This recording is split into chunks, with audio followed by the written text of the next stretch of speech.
à tout le monde. Donc, on est ensemble ce matin pour parler de Deep Learning en Python. Alors, pour quelqu'un comme moi qui a besoin d'avoir des schémas, un plan grand A, petit a, petit b, entrer dans ce genre de sujet, ça peut être un petit peu déroutant parce que c'est hyper dense. Mais on va essayer de naviguer dans tout ça ensemble. Et l'objectif, en fait, c'est que vous repartiez avec quelques clés pour savoir un peu comment choisir un framework. Donc, je vais d'abord commencer par parler un petit peu technique, mathématiques, les notions importantes. Ensuite, bien sûr, je parlerai de tout ce qui est framework, librairie, les outils, etc. Et surtout, on terminera par un tour des questions qui peut être important de se poser avant de choisir quelque chose. Donc déjà, quelques mots pour être poli. Donc moi, c'est Justine Belle-L'Étoile et je suis Head of Data Science chez HelloWork. HelloWork, c'est le premier acteur français numérique de l'emploi, du recrutement et de la formation. Donc en gros, l'objectif, c'est d'accompagner les actifs tout au long de leur vie pro. Et je vous ai mis quelques chiffres, mais ce qu'on peut retenir, c'est en gros 5 millions d'utilisateurs par mois sur toutes nos plateformes. Et ça permet de générer 4400 signatures de contrats de travail par jour, en moyenne, toujours. Et donc, côté data science, nous, on va principalement travailler pour les 3 premiers piliers du graphique. Et c'est pour tous ces produits-là qu'on peut être amené à faire du deep learning, notamment parce qu'on fait beaucoup de NLP. Alors, le deep learning, qu'est-ce que c'est? En fait, c'est juste faire du machine learning en utilisant des réseaux de neurones. Et plus ils seront profonds, plus vous collerez avec le thème. Mais finalement, c'est juste un sous-set de toutes les méthodes de machine learning possibles. Par contre, on peut faire plein de choses avec. Généralement, on pense reconnaissance automatique de la parole, traitement d'images, voiture autonome, etc. C'est aussi ce que vous avez derrière les systèmes de traduction. Et même, j'ai vu que de plus en plus, il y a des systèmes de recommandation à base de réseaux. Netflix a publié là-dessus récemment. Donc, vraiment une méthode très utilisée aujourd'hui. Donc, avant de parler cœur du sujet, si vous voulez bien, on va juste s'arrêter un tout petit peu sur la partie maths. En fait, c'est surtout pour bien comprendre de quoi on va avoir besoin au moment de coder tout ça en Python. Donc déjà, pour faire l'entraînement d'un réseau, généralement, on dispose d'un dataset de couple, de vecteurs xi et de target yi. On envoie nos vecteurs dans notre réseau. Là-dedans, il va se voir appliquer plein de calculs, des multiplications, des fonctions d'activation, etc. pour, à la fin, nous sortir une prédiction, y chapeau. Et on veut que cette prédiction soit la plus proche possible de notre vraie valeur. Et pour ça, faire l'entraînement, ça consiste à venir ajuster les paramètres du modèle, les paramètres θ, donc tous les poids des matrices, etc., pour se rapprocher le plus possible de cette vraie valeur. Et pour nous guider dans tout ça, on utilise une fonction de coût, le loss, qui en fait va pénaliser l'écart entre les deux et petit à petit nous guider vers un réseau sympa. Donc pour savoir comment est-ce qu'on ajuste cet état, on s'appuie sur ce qu'on appelle la descente de gradient. Donc c'est un algo d'optimisation qui vise à trouver les inputs d'une fonction qui vont venir minimiser la valeur de cette fonction. Donc ça, c'est pas propre au deep learning, c'est une méthode d'optime en général. Mais dans notre contexte, la fonction qu'on va minimiser, ce sera le loss. Et les inputs, ce seront les poids du modèle qu'on est en train d'entraîner. Donc quand je dis descente de gradient, en fait, j'englobe toute une variation de méthodes de ce principe-là. Vous avez Stochastic Gradient Descent, Adam, enfin voilà, plein d'autres. Mais elles reposent toutes sur le même principe qui est qu'on va venir ajuster les paramètres θ de manière itérative en leur soustrayant à chaque fois une fraction du gradient de notre fonction. Donc ça veut dire qu'on a besoin de calculer le gradient de notre loss par rapport à tous les paramètres du modèle. Donc ça veut dire calculer des dérivées partielles pour tous les nœuds du réseau, et bien sûr de manière précise et efficace. Donc pour faire ça, on utilise une méthode de calcul qui s'appelle la rétropropagation, ou backpropagation en anglais. Et finalement, c'est le fait d'avoir un algo d'optimisation, la descente de gradient, et une méthode de calcul, la rétropropagation, qui va nous permettre d'entraîner notre réseau. Et en fait, la rétropropagation, c'est un cas particulier d'une méthode plus généraliste qu'on appelle la dérivation automatique. Donc vous la trouverez sous plein de noms différents sur l'Internet, mais selon Wikipédia, c'est un ensemble de techniques d'évaluation de la dérivée d'une fonction par un programme informatique. On l'oppose à la dérivation symbolique, donc des formules, ou à la dérivation numérique, des approximations. Et avec la dérivation automatique, ce qui est bien, c'est qu'on peut calculer des dérivées d'ordre arbitraire avec autant de précision qu'on veut, et en plus de manière stable et plutôt sympa au niveau efficacité.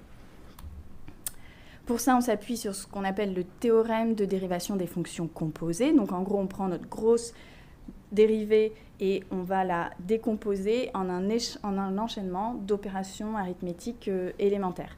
L'objectif, c'est vraiment d'aboutir à une procédure de calcul et pas à une formule. Vous avez deux manières de faire ça, l'accumulation directe ou l'accumulation inverse. Donc grosso modo, c'est commencer à décomposer par l'intérieur de la fonction ou au contraire par l'extérieur. Et je vous ai mis à droite un petit exemple sous forme de graphe. Et vous allez voir, en dérivation automatique, on raisonne très souvent avec un graphe. Et là, on voit bien l'idée qu'on est dans un enchaînement d'opérations. Donc finalement, en somme, ce qu'on recherche au moment de coder un projet de deep learning, c'est un framework qui nous permette de s'appuyer sur ce concept de graphe pour représenter notre réseau et de faire de la dérivation automatique surtout, mais aussi, tant qu'à faire, d'optimiser le graphe en lui-même, et puis bien sûr, tout en étant hyper astucieux sur la manière d'exécuter tout ça, donc de compiler, d'utiliser le hardware, de vectoriser les calculs, etc. Donc tous les frameworks dont on va parler, ils font ça en fait. Ils vont, pour vous, transformer votre réseau de neurones en un graphe et surtout en un enchaînement d'opérations élémentaires derrière. Et puis faire un certain nombre d'optimisations de calculs, etc. Voilà, donc ce que je vous propose, c'est qu'on regarde en Python vers quel framework on peut se tourner. Un des plus connus, c'est PyTorch. Donc lui, il a été lancé fin 2016 par le FAIR, donc le labo de recherche en intelligence artificielle de Facebook. Et depuis septembre de cette année, il est passé sous la Linux Foundation. Techniquement, il repose sur Torch et par contre, il a une approche qui est très pythonique. Et entre autres choses, il nous permet de définir des tenseurs, donc des arrays à n dimensions, comme vous pouvez avoir dans NumPy, mais de pouvoir faire notamment avec des calculs sur GPU, CUDA, mais aussi ROCm, Apple Metal, enfin voilà, divers GPU. À savoir qu'à l'origine, chez Facebook, il y avait deux frameworks de deep learning, PyTorch et Caffe2. Et à un moment, ils ont eu besoin d'avoir un format de définition de modèles machine learning qui, en gros, leur permettent de passer de l'un à l'autre. Et donc, en 2017, ils ont lancé le projet ONNX. Et donc, c'est un format un peu standard maintenant qui est utilisé par plein de frameworks différents, plein d'outils, mais forcément, il est supporté nativement par PyTorch. Ce qu'on peut retenir, c'est que c'est un framework qui est très populaire dans le monde de la recherche. Et conceptuellement, il s'appuie sur un graphe dynamique. Ça veut dire que le fameux graphe, il est défini de manière implicite au moment de l'exécution forward. Et ça présente l'avantage d'être hyper flexible et notamment de faire du debug ligne à ligne, ce qui est très pratique. Et pour définir vos modèles, vous avez deux manières de faire, soit le mode subclassing ou le mode sequential. En gros, c'est empiler des couches prédéfinies pour définir votre réseau. Le deuxième très connu, probablement le plus connu, c'est TensorFlow. Donc lui, il est sorti de chez Google Brain en 2015 et fin 2019, ils en ont sorti la version 2 qui a apporté de gros changements. Avant, ils étaient sur un graphe statique, donc ça veut dire une phase de définition du graphe et ensuite une phase de run. Et ça, c'est bien pour optimiser le graphe, mais par contre, c'est plus complexe de coder avec, notamment parce qu'on ne peut pas faire ce debug ligne à ligne. Et donc avec la version 2.0, ils ont rendu possible le mode eager, donc le fait d'avoir un graphe dynamique. Eux, techniquement, ils s'appuient sur le compilateur XLA, donc Accelerated Linear Algebra. Ça permet les calculs sur GPU et sur TPU aussi. Et puis de l'autre côté, je dirais, il y a aussi d'intégrer une API haut niveau qui s'appelle Keras. Donc l'écosystème autour de TensorFlow, il est quand même très riche. Vous avez par exemple TensorFlow Lite si vous faites du mobile, TFX pour déployer des pipelines machine learning, des choses pour faire du serving, voilà, pas mal d'outils. Après, il est un petit peu en perte de vitesse dans le monde de la recherche, au bénéfice justement de PyTorch. Mais par contre, je pense qu'il reste aujourd'hui celui qui est le plus utilisé dans l'industrie au sens large. Et en plus des deux modes subclassing sequential, il vous offre aussi le mode functional. Donc ça, c'est bien pour les modèles qui ne sont pas linéaires, ceux qui ont plusieurs inputs et plusieurs outputs. Ensuite, un nouveau venu, aussi développé par Google depuis 2018, mais qui n'est pas officiellement un produit Google, c'est JAX. Donc, en fait, c'est plus un framework pour transformer des fonctions numériques, mais du coup, vous pouvez faire du deep learning avec.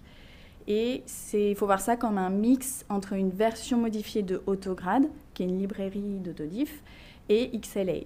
Et souvent, il se présente comme étant comme NumPy, mais ultra optimisé pour calcul sur CPU, sur GPU et sur TPU.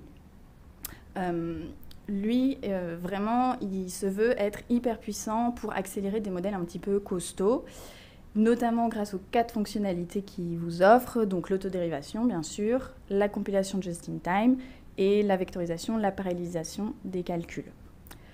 Donc, il y a de plus en plus d'équipes de recherche à Google, notamment DeepMind, qui sont passées sous JAX. Donc, c'est un framework qui monte.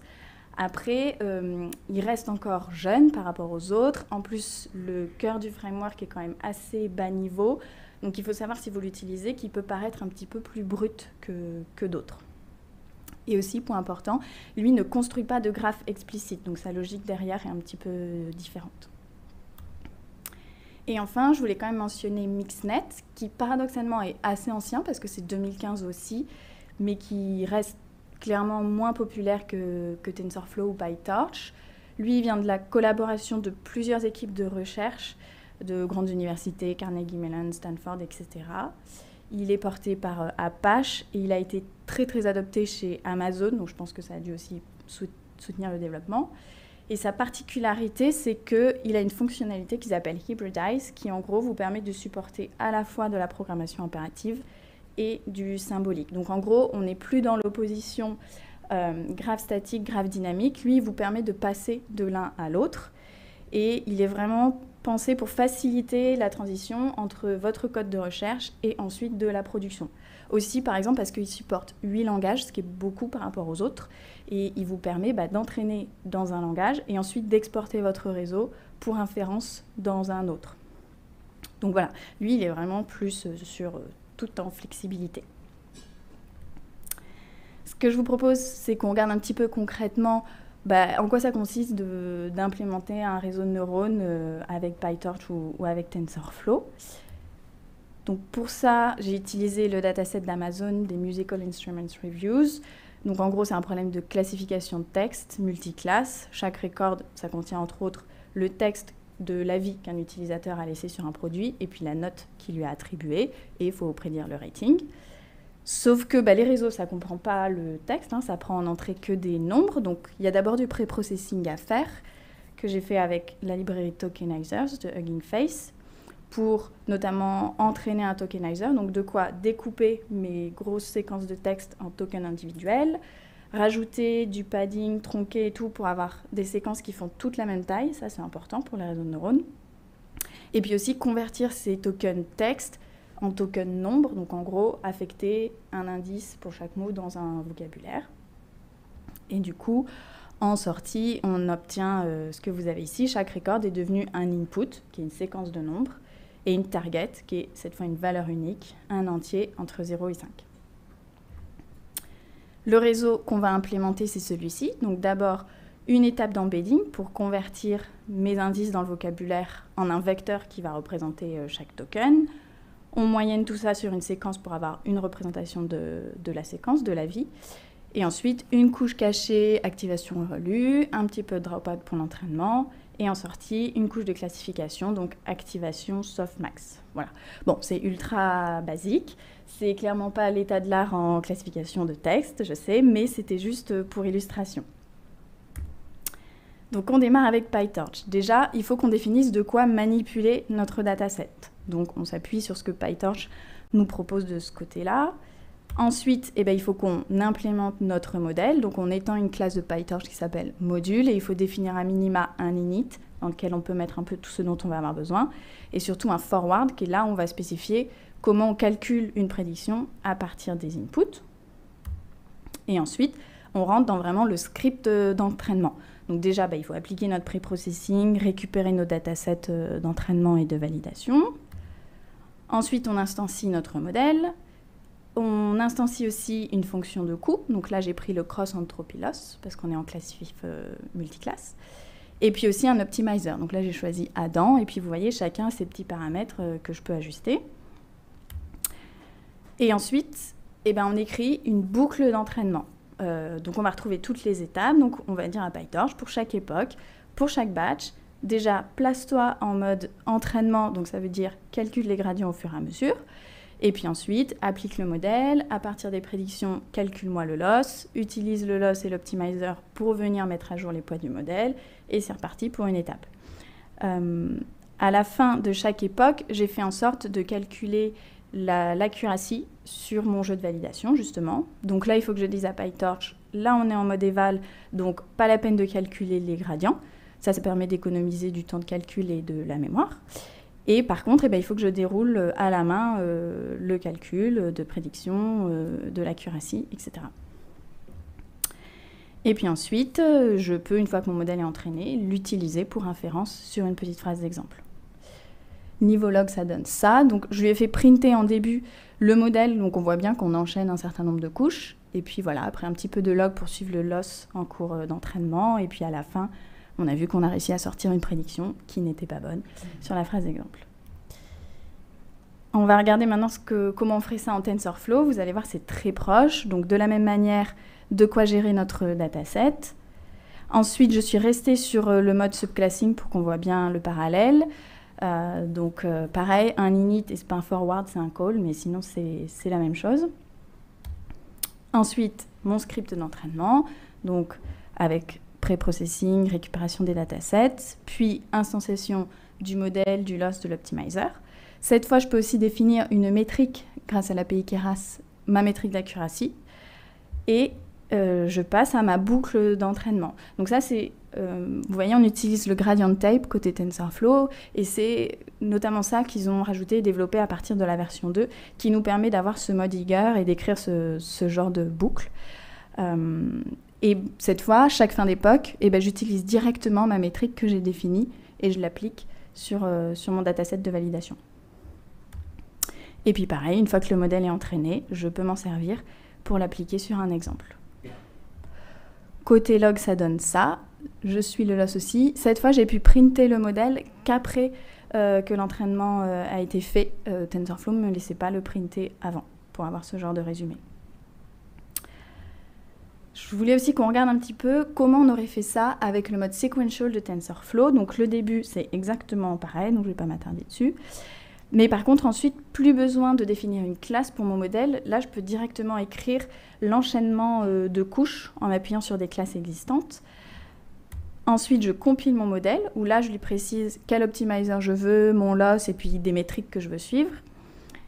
Et ensuite, pareil, plus de boucles d'entraînement. J'appelle .fit sur mon dataset d'entraînement, en lui disant pour combien d'époques. Je peux lui passer mon dataset de validation, et il se débrouille tout seul, en fait. Il me sort ce genre de log. Donc, bon, normalement, c'est interactif, mais je fais une capture d'écran. Et on voit bien que chaque fin d'époque, il me calcule l'accuracy sur mon jeu de validation.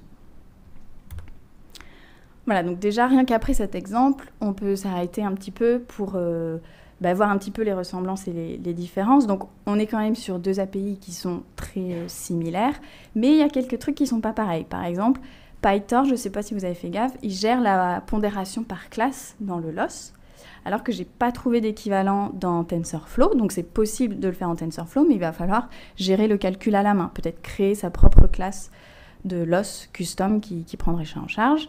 Par contre, à l'inverse, TensorFlow, il me donnait accès à une métrique d'accuracy que je pouvais utiliser sur mon jeu de validation. Aussi, chacun a une classe Adam. Les paramètres que je peux utiliser pour le spécifier sont un petit peu différents d'un côté et de l'autre. Et puis surtout, la plus grosse diff, c'est qu'avec TensorFlow et le mode sequential, je peux complètement m'affranchir du training loop, en fait, et utiliser les fonctions à dispo, .compile, .fit, .evaluate, etc. Par contre, dans les deux cas, vous avez vu, il faut que je fasse attention à comment est-ce que je vais gérer mes données en entrée. En fait, dans la vraie vie, vous n'aurez quasiment jamais un dataset qui est tout prêt à être balancé en entrée du réseau. Il faudra faire du pré-processing. Et là, chaque framework a un petit peu sa logique différente avec des datasets, des data loaders, des samplers, etc. Il faut regarder un petit peu. Voilà, donc en plus de tous ces frameworks, comme on est en Python, on a aussi une myriade de librairies autour du deep learning qui viennent se positionner à différents niveaux, vous allez voir. Donc on a déjà les librairies que j'ai appelées généralistes. Là, ça va être toutes des surcouches qui viennent au-dessus des frameworks, donc un petit peu plus haut niveau que les frameworks eux-mêmes. Donc vous allez me dire, Keras, c'est ça aussi. Oui, mais je ne l'ai pas mis sur la slide parce qu'aujourd'hui, Keras, c'est tellement imbriqué dans TensorFlow que c'est plus vraiment une librairie à part. En fait, ils avaient carrément récupéré le Keras et tout intégré au même repo. J'ai cru comprendre qu'ils étaient en train de reséparer, mais enfin, ça vient avec TensorFlow, quoi. Par contre, en TensorFlow, vous avez aussi Sonnet, qui est proposé par DeepMind et qui est fait pour implémenter, coder des réseaux de neurones en TensorFlow 2. Ils s'appuient sur le principe des modules, donc ça fait quand même beaucoup penser à PyTorch, mais ils ont toute la partie API sequential qui reste très proche de Keras. En PyTorch, vous en avez plusieurs aussi. Vous avez notamment Lightning, qui là, en gros, va vous demander d'organiser votre code, tout ce qu'on a pu mettre dans le training loop, de l'organiser derrière des fonctions qui sont attendues par un Lightning module. Et ça, vous allez pouvoir l'utiliser avec les classes de la lib de type trainer, métrique, etc., qui vont gérer pas mal de choses pour vous, tout ce qui est basculer du mode eval au mode train, faire les itérations, envoyer la donnée sur le GPU s'il y a besoin, etc., pour vous faciliter un peu la vie. FastAI, c'est le même principe, mais ils appellent ça un learner au lieu d'un trainer. Et Ignite, c'est toujours le même type de librairie avec le même but, sauf que cette fois-ci, ils parlent d'engine. Côté JAX, on peut mentionner par exemple Haiku, aussi fait par DeepMind, qui se présente comme étant un sonnet pour JAX. Et en fait, l'équipe qui est derrière Haiku, c'est une partie de l'équipe qui est derrière Sonnet. Donc, très similaire, voilà, vraiment les mêmes paradigmes. Ils mettent en commun certaines choses. Vous avez aussi Google qui vous propose Flax, donc, qui fait essentiellement la même chose. Mais par exemple, pour gérer vos optimizers de façon un petit peu custom, dans Flax, c'est directement intégré. Alors que si vous utilisez Haiku, DeepMind va vous encourager à utiliser une autre de leur librairie qui s'appelle Optax et qui est dédiée Optimizer. Et puis vous avez aussi Google Brain qui propose Trax, qui a pris la relève d'une ancienne lib qui s'appelait Tensor2Tensor. Donc toujours les mêmes principes, mais qui est quand même plus dédié au modèle sequence-to-sequence. Notamment aujourd'hui, tout ce qui est Transformers, pas mal en NLP, ça passe par là. Et puis, pour terminer, Mixnet a aussi son API plus haut niveau. Chez eux, ça s'appelle Gluon. Leur site la présente comme étant vraiment très proche de PyTorch, donc de permettre une implémentation de style impératif, mais de quand même ensuite pouvoir profiter des avantages du symbolique via le fait d'hybrider son modèle que vous permet Mixnet. Voilà, donc là on est sur des librairies qui sont vraiment ultra généralistes. Après, chaque domaine d'application voit aussi un certain nombre de libs qui vont être plus spécifiquement concentrés sur un point. Donc forcément, là je suis un petit peu biaisée, mais j'ai listé là des libs en Python autour du NLP. Alors déjà, sachez que TensorFlow et PyTorch ont chacun leur propre lib dédié à NLP. TensorFlow, ce qu'ils mettent en avant, c'est que tout le pré-processing, il va être intégré au graphe du réseau, donc vraiment géré comme une seule étape de calcul. PyTorch, de ce que j'ai pu voir, j'ai l'impression que c'est surtout un gros hub de datasets NLP, donc tous les datasets utilisés pour les benchmarks dans la littérature, les MNLE, Squad, etc., sont accessibles via TorchText. Et ils ont aussi quelques modèles prédéfinis pour vous, mais qui sont tous des modèles Roberta, qui est en fait le type de modèle de language model défini par Facebook.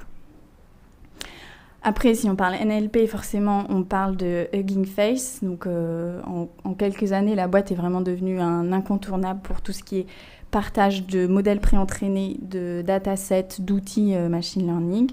Donc, c'est beaucoup du NLP. À la base, le premier produit de Hugging Face, c'est un chatbot. Après, ils s'ouvrent de plus en plus à d'autres domaines aussi. Leur lib la plus connue, c'est Transformers, et qui vous permet notamment d'avoir accès à des classes de un peu tous les modèles de l'état de l'art, faites pour fonctionner avec PyTorch, et certaines ont aussi des versions dispo pour TensorFlow et ou JAX. Et puis je vous en ai mis quelques autres qui vont être plus sur des niches dans le NLP. Par exemple, Flare, ça va être tout ce qui est word embedding, donc avec accès à tous les modèles un peu classiques, Glove, etc., mais aussi leur propre modèle, donc c'est une lib allemande, et le propre modèle de word embedding défini par l'équipe de recherche qu'il y a derrière. Ou vous avez aussi FAIRSEC, donc aussi une librairie du FAIR, qui est là, encore une fois, pour les modèles sequence to sequence, donc tout ce qui va être traduction, résumé automatique de texte, génération de texte, etc. Alors, il n'y a pas que le NLP dans la vie, je sais. Si vous vous intéressez à la vision, vous pouvez regarder Detect32, qui est encore une librairie du FAIR. Là aussi, vous avez accès à des baselines en vision. Donc ça, c'est vraiment très bien parce que en ce moment, on est vraiment dans une mouvance où on essaye de capitaliser sur des gros modèles pré-entraînés pour ensuite, derrière, les réutiliser dans des modèles sur des tâches bien spécifiques. Mais en fait, c'est devenu trop coûteux en termes de ressources et en termes de temps de repartir de zéro à chaque fois. Donc, toutes les libs là que je mentionne, généralement, vont vous donner accès à des ressources qui sont quand même hyper précieuses. En PyTorch, côté vision, vous avez Team. Et là, ce qui est intéressant, c'est que Ross Whiteman, qui est le développeur principal, il vient de rejoindre Hugging Face avec pour mission d'y développer la vision. Donc, à mon avis, il faut prévoir une intégration de plus en plus étroite entre Team et Hugging Face, voire un jour une fusion, je ne sais pas. Sur un autre domaine, je ne sais pas s'il y en a qui font de reinforcement learning, mais apparemment en JAX, il y a une librairie dédiée à ça qui s'appelle Relax. Et puis, il y a aussi des librairies qui sont plus de l'outillage, en fait. Par exemple, Hugging Face a créé une lib dataset pour tout ce qui est manipulation de dataset de tout type. Et puis, comme je disais, si vous êtes plus sur tout ce qui est R&D, sur le processing de gradient, les optimizers et tout, en JAX, vous avez Optax, qui non seulement vous donne accès à tous les optimizers classiques, SGD, etc., mais ça, toutes les autres libs le font aussi. Mais par contre, Optax va vous donner des facilités pour construire votre propre optimizer custom à partir de blocs de base. Voilà, donc ça fait quand même beaucoup de possibles. Alors, j'ai pas un framework ou une lib à vous recommander en particulier, ce serait trop facile. Mais ce que je voulais faire maintenant, c'est qu'on regarde ensemble un peu quelles sont les questions qui peuvent être importantes de se poser avant de démarrer un projet. Parce que selon les réponses, vous allez voir, ça peut orienter votre choix. Déjà, il y a tout ce qui va concerner votre environnement technique. On peut faire du deep learning sur CPU, GPU, TPU, changer, etc. Côté GPU, aujourd'hui, tous les frameworks supportent CUDA. Après, sur les autres types de puces, c'est un peu plus variable. Par exemple, TensorFlow a pris un peu d'avance pour tout ce qui est Apple, leur nouveau GPU, les puces M1, etc. Côté TPU, ça a été fait par Google et pour Google et TensorFlow, donc ça marche très bien, forcément. En PyTorch et en JAX, c'est quand même possible d'avoir accès au TPU. Il faut passer par XLA. Après, il y a est-ce que vous comptez déployer vos modèles sur un serveur? Si oui, tout le tooling de TensorFlow avec Serving, TFX sera sans doute un petit peu plus intéressant que TorchServe, qui est quand même beaucoup moins avancé de ce côté-là. Pareil, si vous voulez envoyer votre modèle sur un mobile, TensorFlow Lite aujourd'hui est plus mature que ce que vous propose PyTorch Live, qui est encore quand même assez jeune. Ils n'ont pas trop mis l'accent là-dessus. Et puis, il y a aussi, je dirais, se demander est-ce que c'est pour un projet court terme, pour maintenant du one-shot, ou un truc que vous allez vouloir pérenniser, envoyer en production, maintenir dans le temps, etc. Là, pour moi, l'important, c'est de réfléchir au compromis entre la stabilité des outils que vous allez choisir et puis leur côté, est-ce qu'ils sont trendy, est-ce qu'ils intègrent rapidement l'état de l'art, mais du coup peut-être un petit peu moins stable. Et comme le deep learning, c'est un domaine qui évolue quand même assez rapidement, les frameworks, les libs aussi, donc on ne peut jamais être trop sûr de vers quelle version on va aller derrière et à quel point ce sera suivi dans le temps, adopté par d'autres, etc. Ensuite, il me semble important de se demander quel est l'objectif du projet. Déjà, est-ce que c'est votre première expérience en deep learning? Si oui, alors là, c'est très très perso comme avis, mais je trouve que PyTorch a moins d'abstraction, alors que TensorFlow va vous offrir plus de facilité. Par exemple, en PyTorch, quand on utilise une couche linéaire, on doit préciser les dimensions in et les dimensions out. En TensorFlow, dans la couche dense, qui est l'équivalent, ça fonctionne même si vous ne précisez pas l'input shape, et TensorFlow va la déduire du reste du réseau.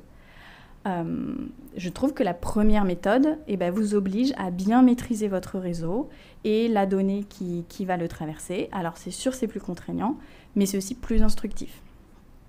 Après, si vous comptez utiliser des modèles préentraînés, comme on l'a vu, le hub de Hugging Face, il est ultra fourni. Par contre, c'est beaucoup sur PyTorch. Après, PyTorch a son propre hub, mais qui lui, paradoxalement, est encore en version bêta. Et le hub de TensorFlow est lui plus développé. Et TensorFlow vous propose aussi un modèle Garden. Donc en gros, c'est un rassemblement du code source de plein de modèles de l'état de l'art, ce qui peut être aussi hyper intéressant. Et puis après, comme on l'a vu, selon l'application, selon le domaine, il y a aussi des libres qui sont plus adaptés. Et enfin, il y a aussi tout ce qui va concerner votre style d'implémentation. Comment est-ce que vous aimez coder? Comment est-ce que vous allez coder? Déjà, si vous voulez utiliser un réseau préentraîné, sachez que BERT, ça a été fait par Google, donc en TensorFlow nativement.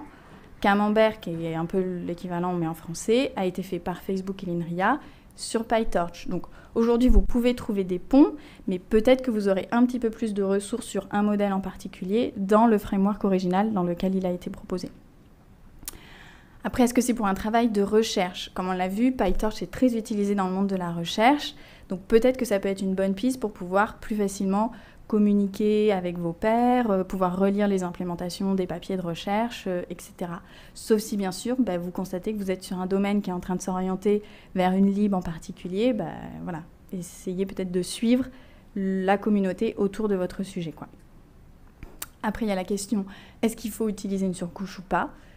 C'est hyper subjectif, c'est très formateur de faire sans, mais à voir, parce que si toutes les ressources sur Internet, tous les tutos que vous trouvez utilisent une certaine librairie, ce sera sans doute plus facile et peut-être plus adapté de passer vous aussi par cette lib.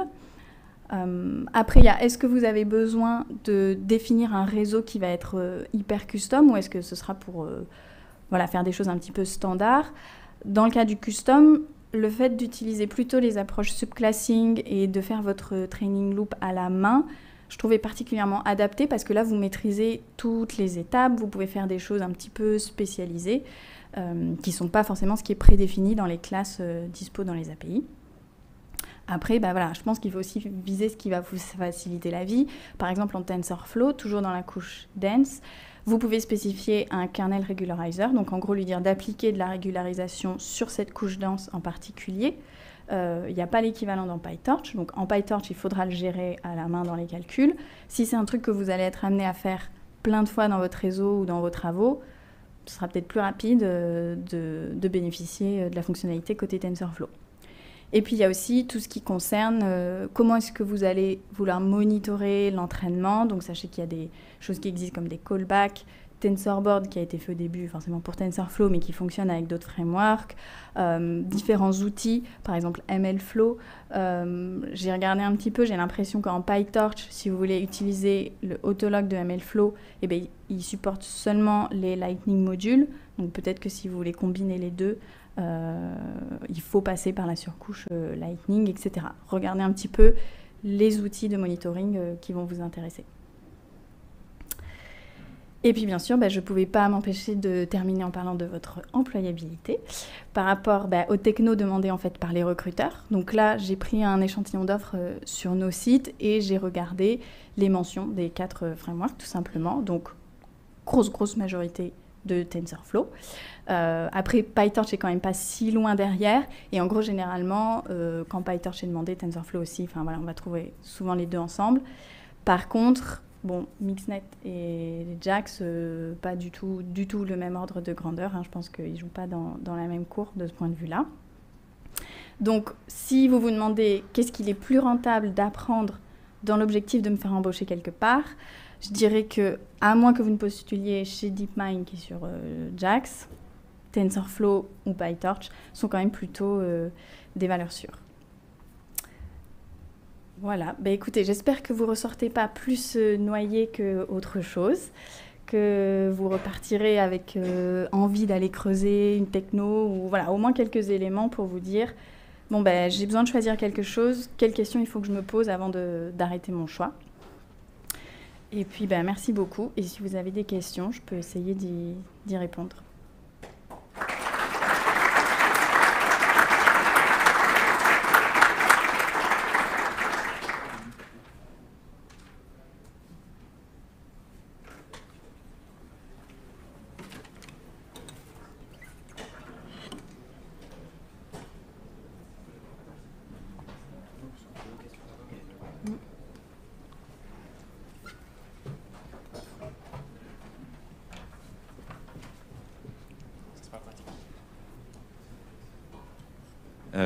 Bonjour, je suis un peu un noob en NLP et récemment j'ai découvert OpenAI avec le modèle GPT-3 et puis tout ce qu'ils ont sorti là récemment. Et j'ai vraiment été impressionné par la facilité qu'on peut développer des modèles maintenant de NLP avec ces technos-là. Comment ça se compare par rapport à voilà, tout ce qu'on peut faire avec PyTorch ou TensorFlow, ces outils-là, enfin, au-delà du fait que d'un côté on a une API payante, de l'autre côté on se build notre truc par nous-mêmes? Alors, j'avoue que moi j'ai finalement assez peu joué avec OpenAI, donc je ne sais pas exactement, mais de ce que je comprends, c'est que un des intérêts de passer par l'API d'OpenAI, c'est que vous allez pouvoir bénéficier de justement leur énorme modèle pré-entraîné, qui là est vraiment sur une échelle où on ne peut pas le refaire tout seul. Derrière, je crois que vous pouvez quand même fine-tuner en gros leur gros modèle sur vos tâches en particulier et tout. Et typiquement, le modèle d'OpenAI, vous ne le trouverez pas dans tous les hubs de modèles qui sont proposés, GameFace, etc., parce que c'est quelque chose de propriétaire. Donc ça, à mon avis, ça peut être là l'intérêt de passer plutôt par ça, si vous voulez bénéficier de ce modèle pré-entraîné. Ok, merci.